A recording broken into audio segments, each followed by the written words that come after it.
Hi everyone, before we start I want you to think about your current notes. और एक बार सोच के देखो, जो भी नोट्स आपने बनाए थे 26, 27, 28, जिस भी ईयर के लिए आप प्रिपेयर कर रहे हो, मेंस हो गया, प्री हो गया, क्या आपने उस नोट्स को उठा के रिवाइज किया? क्या आपने उन नोट्स से पढ़ाई की? क्या आपने उन नोट्स को फिर से अपडेट किया? अगर आपका आंसर ये है कि इसको आपने फिर से कभी देखा नहीं, ना फ्यूचर में आप उसको कभी देखने वाले हो, कुछ भी रीज़न हो सकता है। उस टाइम पे आपको लगता था कि ये नोट्स बहुत अच्छे होंगे, लेकिन अब आप देखते हो तो आपको लगता है कि बहुत बल्की हो गए और इंपॉर्टेंट इन्फॉर्मेशन उसमें नहीं है, या फिर अपडेटेड डिटेल्स उसमें नहीं है। अभी तो ट्रेंड पूरा चेंज हो गया और बहुत सारी इन्फॉर्मेशन ऐड करनी पड़ गई।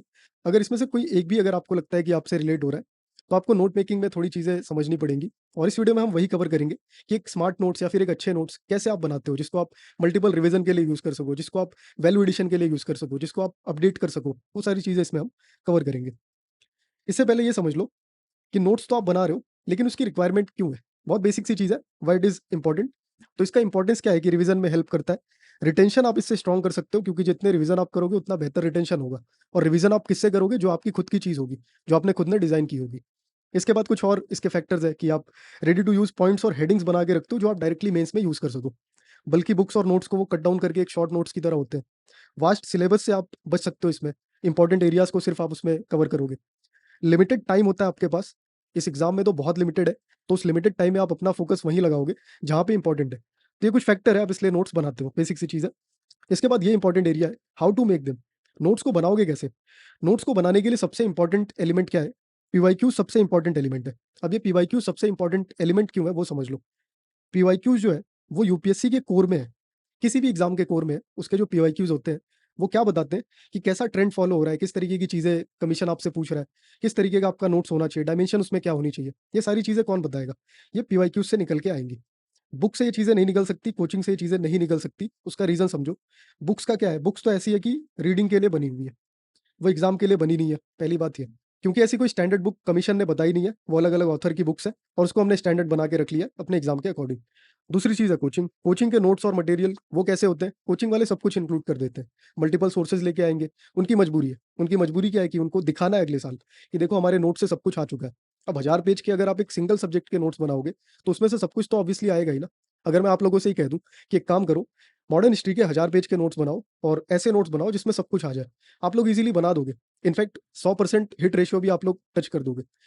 1000 पेज पढ़ना मुश्किल है, बनाना मुश्किल नहीं है। बनाने के लिए तो सिंगल आपको कमांड देना है, आपके पास टीम बैठी होगी और वो सारी चीज़ें करके दे देगी। उन 1000 पेज को कट डाउन करके 200 पेज, 150 पेज, 100 पेज इसमें लाना थोड़ा एक मुश्किल चीज़ है। वो आप करते हो अपने नोट्स के साथ। तो पीवाईक्यूज़ इसलिए रिलेवेंट है, इससे आप कोर को देख लेते हो। बुक्स और कोचिंग से जो एक्स्ट्रा मटेरियल है उसको आप कट कर देते हो। एसेंशियल जो 70-80% वेटेज है, वो पीवाईक्यू से ही पता लगता है, सिलेबस के अंदर कौन-सा इंपॉर्टेंट एरिया है। यहाँ से टॉपिक्स रिपीटेडली पूछे जा रहे हैं। टॉपर्स का सिलेबस है ये इंपॉर्टेंट चीज़ है। नॉर्मल इंसान का सिलेबस क्या हो सकता है, वो बुक्स के इंडेक्स को देख सकता है, कोचिंग वालों ने जो दे दिया वो सोच सकता है। इसी तरह वो कमीशन के जो बुकलेट है, उसमें से निकाल सकता है जो उनका डॉक्यूमेंट है उससे। लेकिन टॉपर्स का सिलेबस क्या है? उनका सिलेबस पीवाईक्यू है। इसको अभी हम डिटेल में कवर करेंगे, एक टॉपिक को एग्ज़ाम्पल की तरह लेके। तो पीवाईक्यू की इंपॉर्टेंस आपने समझ ली। इससे आप थीम आइडेंटिफाई कर लोगे, ट्रेंड एनालाइज़ कर लोगे, डायमेंशन उससे बना लोगे। इसको आप फ्लेक्सिबल रखोगे नोट्स को, जिसमें आप कुछ एक्टिवली लिख सको। रेडी टू यूज़ आपके नोट्स होने चाहिए। आंसर फ्रेंडली होने चाहिए, डायरेक्ट पॉइंट उठाओ, अपने आंसर में लिख दो, डायरेक्ट हेडिंग उठाओ, अपने आंसर में लिख दो। ईज़ी टू यूज़ होना चाहिए, वही चीज़ होगी। तो ऐसे नोट्स आपके होने चाहिए। अब इसको करोगे कैसे वो समझ लो। यहाँ पे आप देख रहे हो कुछ पीवाईक्यूज़ हैं। पहला पीवाईक्यू है, इसके अंदर मोबाइल फ़ोन्स और सोशलाइज़ेशन की बात हुई है। इससे क्या पता लग रहा है, टेक और सोशल लाइफ़, इन दोनों का मिक्सचर करके क्वेश्चन पूछा गया यूपीएससी 2023 में। ठीक है, अगला क्वेश्चन है diversity of India, cultural units. इसके बाद है ग्लोबलाइज़ेशन, कल्चरल डाइवर्सिटी। 2 क्वेश्चन है, दोनों में सिमिलर चीज़ें दिख रही है। कल्चरल डाइवर्सिटी की बात हो रही है अंडर ग्लोबलाइज़ेशन। तो आपका एक टॉपिक यहाँ से आ गया, डाइवर्सिटी अंडर ग्लोबलाइज़ेशन। 2016 में पूछा गया, फिर 2017 में भी सेम चीज़ पूछी गई। इसके बाद है ट्राइबल नॉलेज और कल्चरल सिस्टम। ट्राइबल आइडेंटिटी जो है, सोसाइटी के अंदर क्या है, वो पूछी जा रही है 2021 के अंदर। तो ये कुछ टॉपिक आपने आइडेंटिफाई कर लिए। इसी तरह एक और एग्जांपल है, continuity in traditional social values. तो कल्चरल कंटिन्यूटी की बात कर लो, ये भी पूछा गया 21 में।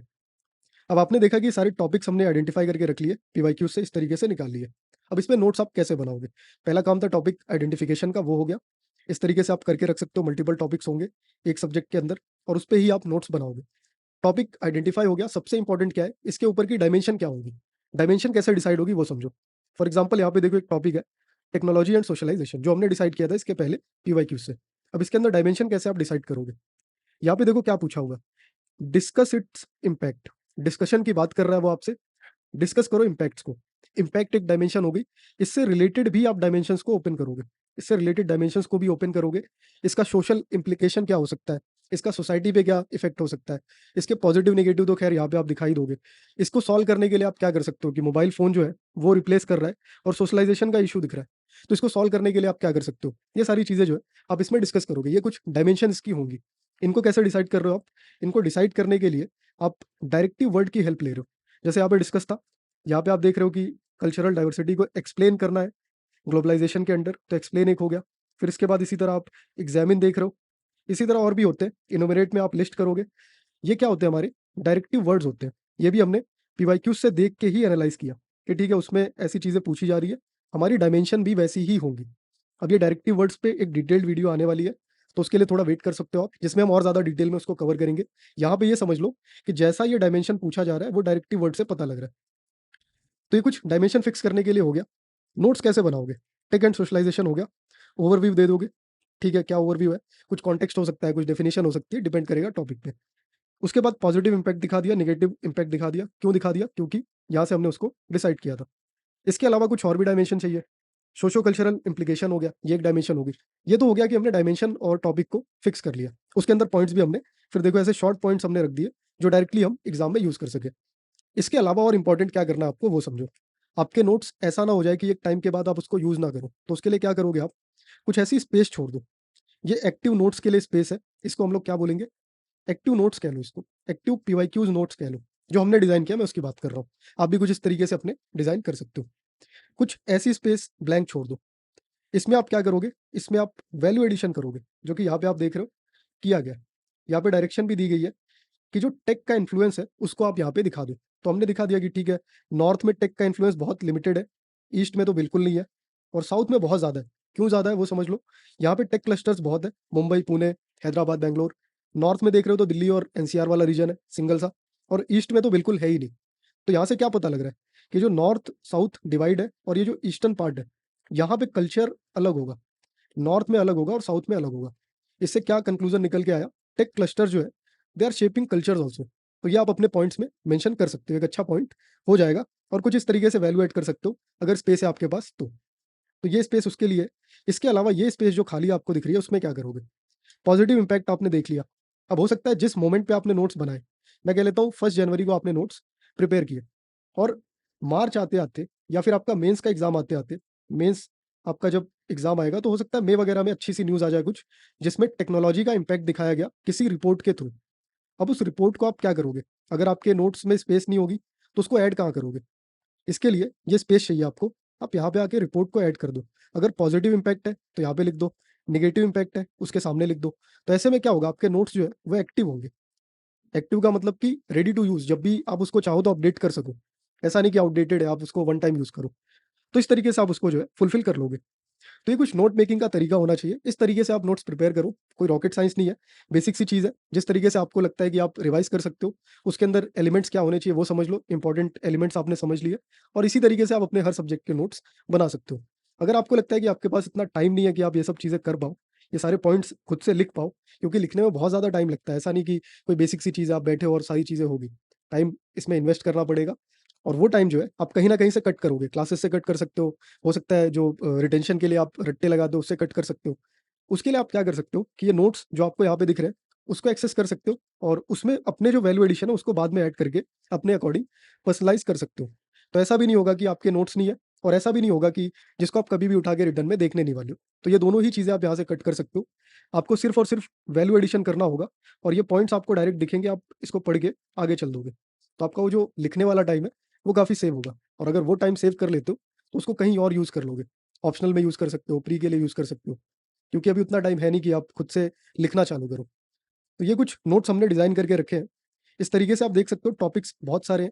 एक सब्जेक्ट में रफ़ली 100 के आस-पास टॉपिक्स हैं, और अलग-अलग बुकलेट्स हैं पर सब्जेक्ट की। जैसे यहाँ पे ये जीएस 1 का है, ये 6 बुकलेट्स हैं अलग-अलग सब्जेक्ट्स की। इसी तरह जीएस 2 है, जीएस 3 है एंड जीएस 4 है।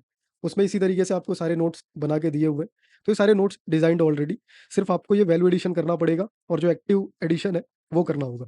तो अगर आप इसको एक्सेस करना चाहते हो, न्यू ईयर पे अर्ली बर्ड डिस्काउंट है, इसको हम न्यू ईयर पे लॉन्च कर रहे हैं, और 1499 में आप सारे सब्जेक्ट के नोट्स एक्सेस कर सकते हो, जिसमें रफली 20 बुकलेट्स होंगे आई थिंक, वो सारे सब्जेक्ट्स की मिला के। इसको एक्सेस कैसे कर सकते हो आप? readyias.com पे जाके एक्सेस कर सकते हो, और या तो फिर पिन्ड कमेंट में इसका लिंक मिल जाएगा आपको, डायरेक्ट उस पे आप क्लिक करो और कुछ इस तरीके का इंटरफेस आएगा। ये प्राइस आपको नहीं पे करना है, ये रिड्यूस होके इसका आधा हो जाएगा और इस प्राइस में आप सारे नोट्स एक्सेस कर सकते हो। काफ़ी टाइम सेव होगा। अब यहाँ पे मैं जस्टिफाई नहीं करूँगा कि आपको क्यों ये लेना चाहिए, क्या इसमें बेहतर है। आप सैंपल देखो, आप नोट्स की क्वालिटी देखो और खुद से डिसाइड कर लो कि आपको ये अमाउंट देना है या नहीं। अगर आपको लगता है कि ठीक है, आपके लिए हेल्पफुल हो सकता है, आपका टाइम सेव होगा, आप इसको यूज़ कर सकते हो, गो फॉर इट। प्राइस हमने ऑलरेडी बहुत कम रखा हुआ है। मार्केट में तो अभी 12-12 हज़ार के सिर्फ नोट्स लोग बेच रहे हैं। टॉपर कॉपीज़ जो फ्री में अवेलेबल है, वो लोग 2-2 3-3 हज़ार में कंपाइल करके बेच रहे हैं। तो यहाँ पे मैं जस्टिफिकेशन नहीं देने वाला हूँ आपको।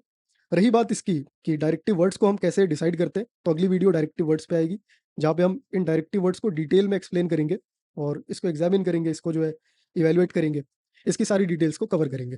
और finally wish you all a very happy new year.